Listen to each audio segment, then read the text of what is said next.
வணக்கம். தாய்நாடு செய்திகளுடன் நான் நிரோஷன். ஐக்கிய நாடுகள் மனித உரிமை பேரவையின் இணை அமர்வுகள் எதிர்வரும் அக்டோபர் 8ஆம் தேதி வரை நடைபெறவுள்ள நிலையில் யாழ் மாவட்ட நாடாளுமன்ற உறுப்பினர் அர்ஜுனா ராமநாதன் இந்த அமர்வுகளில் கலந்து கொள்வார் என்று கூறப்படுகிறது. இலங்கை தற்கால அரசியலில் பல தமிழ் தேசிய அரசியல்வாதிகள் ஐக்கிய நாடுகள் மனித உரிமை அமர்வுகளில் கலந்து கொண்டிருப்பதும் குறிப்பிடத்தக்கது. ஆனால் கடந்த நிகழ்வுகளில் தமிழ் மக்களால் எந்த நிலையான தீர்வும் ஏற்படவில்லை என்பது வரலாற்றின் கண்ணோட்டமாகும். மனித உரிமை மீறல்கள் தொடர்பான விசாரணைகள் பல ஆண்டுகளாக தொடர்ந்தும் தீர்வில்லாமல் உள்ளது. சமூக பொருளாதார முன்னேற்றம், வலிமையான நிலையான அரசியல் உரிமைகள் ஆகியவற்றில் மாற்றங்கள் காணப்படவில்லை.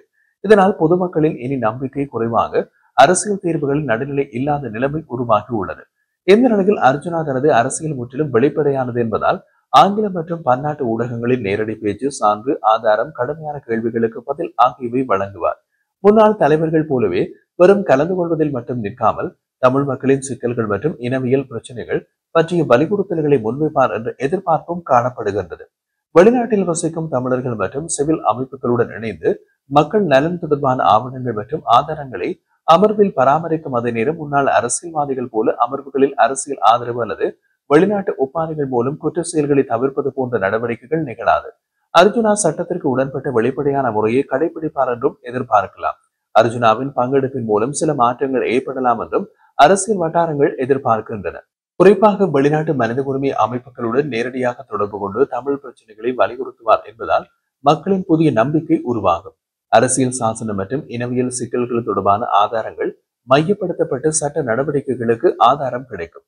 தமிழ் அரசியல்வாதிகள் மற்றும் சமூக அமைப்புகள் இணைந்து செயல்படும் வாய்ப்பு அதிகரிக்கும். அதே நேரம் தமிழ் மக்களின் உரிமைகள் மீட்பு, ஆட்சி முறைகள் மற்றும் சமூக முன்னேற்றத்திற்கான மாற்றங்கள் விரைவாக நடைமுறைக்கு வர வாய்ப்பு. இதேவேளை கடந்த கால அமர்வுகளில் தமிழ் தேசிய நாடாளுமன்ற உறுப்பினர்கள், சிவில் சமூக அமைப்புகள் என்று பலதரப்பட்ட தலைவர்கள் கலந்து கொண்டாலும் எந்தவிதமான அரசியல் மாற்றங்களும் இதுவரை இல்லை என்பது வெளிப்படை. அரசியல் ஒற்றுமை இல்லாத நிலையில் அர்ஜுனாவின் முயற்சி தனிமையாக தோன்றலாம்.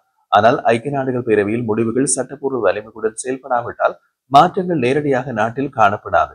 அர்ஜுனா ராமநாதன் ஐக்கிய நாடுகள் மனித உரிமை பேரவையில் கலந்து கொள்வது தமிழ் மக்களின் பிரச்சனைகள் மற்றும் இனவியல் சிக்கல்களை வெளிப்படுத்தும் ஒரு வாய்ப்பாக கருதப்படுகின்றது. கடந்த கால அனுபவங்களை பொறுத்து மாற்றங்கள் உடனடியாக தோன்றக்கூடாது. ஆனால் நீண்ட காலத்தின் தமிழ் மக்களின் நலனுக்கும் சமூக அரசியல் முன்னேற்றத்திற்கும் இதன் தாக்கம் இருக்கும் என்று அரசியல் வட்டாரங்கள் மதிப்பிடுகின்றன. இதன் மூலம் அர்ஜுனாவின் பங்கெடுப்பு தமிழ் அரசியல் மற்றும் சமூக முன்னேற்றத்தில் ஒரு புதிய அத்தியாயம் தொடங்கும் வாய்ப்பாக அமைந்திருக்கின்றது. எதிர்காலத்தில் புதிய இனத்தின் வழிகளை உண்மையாக புரிந்து கொண்டு தமிழர்களுக்காக செயல்படும் ஒரு ஜனாதிபதி ஆட்சிக்கு வந்தால் அந்த அரசாங்கத்தில் பிரதமராக தான் இருப்பேன் என்றும் நாடாளுமன்ற உறுப்பினர் ராமநாதன் அர்ஜுனா தெரிவித்திருந்தார். ஊடகம் ஒன்றுக்கான பிரத்யேக சபையின் போது அர்ஜுனா இனப்பிரச்சனையை தீர்க்கும் வகையில் தமிழ் மக்களின் உண்மையான பிரதிநிதியாக செயல்படக்கூடிய ஜனாதிபதி ஆட்சிக்கு வருவது எனது ஆழ்ந்த விருப்பம். ஆனால் அப்படி ஒரு அரசு வருவது தற்போதைய அரசியல் சூழலில் சாத்தியமற்றது. எனினும் அப்படி ஒரு நாள் வந்தால் அந்த அரசாங்கத்தின் பிரதமராக நான் பணியாற்ற வேண்டும் என்பதே தமது ஆசை என்று கூறினார். நாமல் ராஜபக்ச அடுத்து ஜனாதிபதியாக வருவார் என்று பலரும் கூறுகின்றனர். நான் நாமலுடன் இணைந்து விட்டதாகவும் சில வதந்திகள் பரவி வருகின்றன. ஆனால் அது முற்றிலும் உண்மையல்ல. நாமல் எமது இனத்தின் எதிரி. அவருடைய அரசியல் தமிழர்களின் நலனுக்காக இருக்காது. அவர் சிங்கள தேசிய அரசியலின் பிரதிநிதி என்பதில் ஐயமில்லை. அவருடன் நான் இணைந்தால் அது எனது இனத்திற்கும் எனது தந்தைக்கும் எதிரான மிகப்பெரிய துரோகமாகும். எனவே அத்தகைய எந்த ஒப்பந்தத்திலும் நான் ஈடுபடவில்லை என்று அர்ஜுனா வலியுறுத்தினார். தற்போதைய அரசியல் நிலைமையில் எதிர்க்கட்சிகள் ஆட்சிக்கு வருமானால் அந்த ஆட்சியில் சுகாதார அமைச்சராக பொறுப்பு வழங்கப்படுவதற்கான சாத்தியம் காணப்படுகிறது. இத்தகைய அரசியல் பேச்சுவார்த்தைகள் நடைபெறுவதை நாங்கள் கவனித்து வருகின்றோம். ஆனால் எமது முன்னுரிமை தமிழ் மக்களின் நலனும் அவர்களின் அரசியல் உரிமைகளும் தான். தமிழ் இனத்தின் வலிகளையும் கடந்த கால தியாகங்களையும் புரிந்து கொண்டு உண்மையாகவே தமிழர்களுக்காக குரல் கொடுக்கக்கூடிய அரசியல் தலைமை தேவை. வெளிப்புற ஆதிக்கங்களால் அல்ல, மக்கள் நம்பிக்கையால் உருவாகும் தலைமைதான் இனப்பிரச்சனைக்கான நிலையான தீர்வை வழங்க முடியும் என்றார் அர்ஜுனா. நாட்டு இனப்பிரச்சனையை தீர்க்க சிங்கள மக்களின் மனதை வெல்ல வேண்டும். அதுவரை தமிழ் மக்களின் பிரச்சனைகள் தொடர்ந்து இருக்கும் என்றும் கூறியது ஒரு முக்கிய புள்ளி. அவர் மேலும் இடைக்கால அரசியல் நடவடிக்கைகள், வெளிநாட்டு நாடுகளின் நன்மைகள் மற்றும் எதிர்கால அரசியல் அணிகளுக்கான எச்சரிக்கைகளையும் விவரித்தார். இலங்கை கடந்த 3 தசாப்தங்களாகவே இனம் சார்ந்த கடுமையான அரசியல் பதற்றங்களை அனுபவித்து வருகின்றது. கடந்த கால கூடாறுகள் மற்றும் நடுநிலை இல்லாத நம்பிக்கை சூழ்நிலைகள் இந்த சமூக அரசியல் தீர்வுகளை அடைதலை கடினமாக்கி உள்ளன. இந்த பின்னணியில் அர்ஜுனா தெரிவித்த போது இனப்பிரச்சனையை சரியாக தீர்க்க விரும்பினால் முதலில் சிங்கள மக்கள் மத்தியில் நம்பிக்கை மற்றும் ஆதரவை பெற வேண்டும். தமிழ் அரசியல்வாதிகளுக்கு இடையில் நிலவும் ஒற்றுமையின்மையே தமிழ் மக்கள் பிற தேசிய கட்சிகளை ஆதரிக்க தூண்டி வருவதாக யாழ் மாவட்ட நாடாளுமன்ற உறுப்பினர் அர்ஜுனா ராமநாதன் தெரிவித்தார்.